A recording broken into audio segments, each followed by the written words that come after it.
Assalamualaikum warahmatullahi wabarakatuh.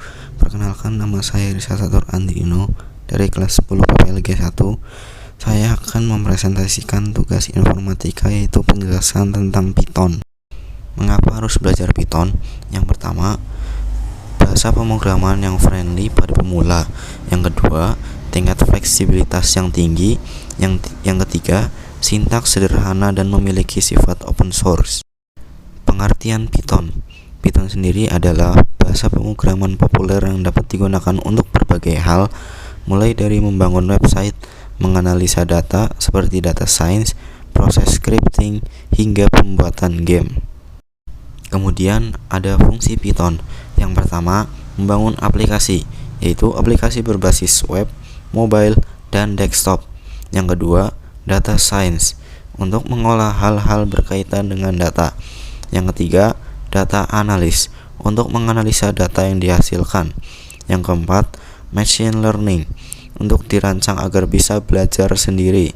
Yang kelima, artificial intelligence, yaitu teknologi kecerdasan buatan. Yang keenam, robotics, yaitu membangun teknologi robotika. Selanjutnya adalah tipe data Python. Tipe data adalah hal krusial yang harus dipahami para talenta data. Dengan memahami tipe data akan memudahkan dalam penerapan kode dan metode yang sesuai. Tipe data pada Python yaitu non-type, numeric, boolean, sequence, set, dan map. Masing-masing tipe data dibagi lagi ke dalam fungsi sebagai berikut. Yang pertama, tipe data boolean. Contohnya true atau false. Keterangannya untuk menyatakan benar true yang bernilai 1 atau salah false yang bernilai 0. Yang kedua, tipe data string. Contohnya bahasa Python. Untuk menyatakan karakter atau kalimat bisa berupa huruf, angka, dan lain-lain. Tiap bit tanda petik atau petik koma. Yang ketiga, ada integer. Contohnya 25 atau 1209 untuk menyatakan bilangan bulat. Yang keempat, tipe data float. Contohnya 0,25 untuk menyatakan bilangan yang mempunyai koma. Yang kelima, ada hexadecimal. Contohnya adalah 10D, menyatakan bilangan dalam format heksa atau bilangan berbasis 16. Yang keenam, ada kompleks. Contohnya 1 plus 3J untuk menyatakan pasangan angka real dan imajiner. Yang ketujuh, ada list. Contohnya dalam tanda kutip XYZ, 564,7.31, yaitu data untaian yang menyimpan berbagai tipe data dan isinya bisa diubah-ubah.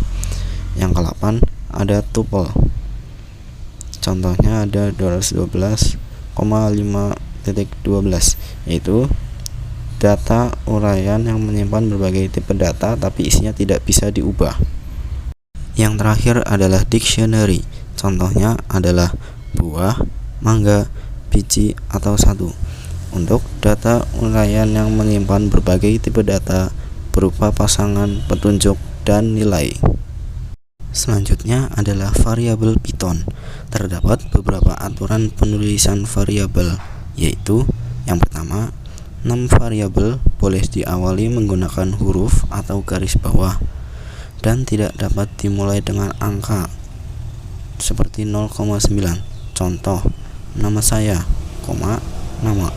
Yang kedua, karakter pada variabel bersifat sensitif, artinya huruf kapital dan huruf kecil memiliki arti yang berbeda. Yang ketiga, nama variabel tidak boleh menggunakan kata kunci yang sudah ada dalam Python. Selanjutnya adalah kelebihan Python. Python memiliki beberapa kelebihan. Yang pertama, mudah dipelajari. Yang kedua, mendukung IoT atau Internet of Things. Yang ketiga, fleksibel. Dan yang keempat, banyak library. Kekurangan Python. Yang pertama adalah memori. Butuh banyak memori hingga membuat memori intensitas-nya cukup tinggi. Yang kedua, kurang populer. karena kurang populer untuk pembuatan mobile apps atau sedikit yang berpengalaman. Yang ketiga, kecepatan. Belum sebaik bahasa pemrograman lain, tergantung dari banyaknya program dan perintah yang dieksekusi. Yang keempat, multiprocessing. Mendukung kemampuan untuk multiprocessing, namun tidak sebaik bahasa pemrograman yang lain. Dan yang terakhir adalah contoh dari Python. Di sini ada dua contoh, yaitu menghitung luas persegi dan menghitung keliling persegi. Yang pertama, kita akan menghitung luas persegi. Yang pertama ada hashtag, itu digunakan untuk membuat judul, dan print itu untuk mencetak judulnya. Lalu kita masukkan sisi luas. Luas sama dengan sisi kali sisi. Lalu print sisi bagi sisi. Lalu print luas persegi bagi luas, maka akan menghasilkan luas persegi. Selanjutnya adalah menghitung keliling persegi. Sama seperti menghitung luas persegi, hashtag digunakan untuk membuat judul dan print untuk mencetak judulnya. Lalu masukkan sisi, masukkan keliling, dan masukkan rumus keliling persegi, yaitu 4 kali sisi. Lalu print atau cetak sisi dibagi sisi, lalu print lagi keliling sama dengan keliling, maka akan menghasilkan keliling dari persegi.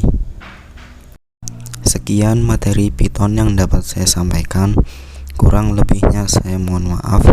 Wassalamualaikum warahmatullahi wabarakatuh.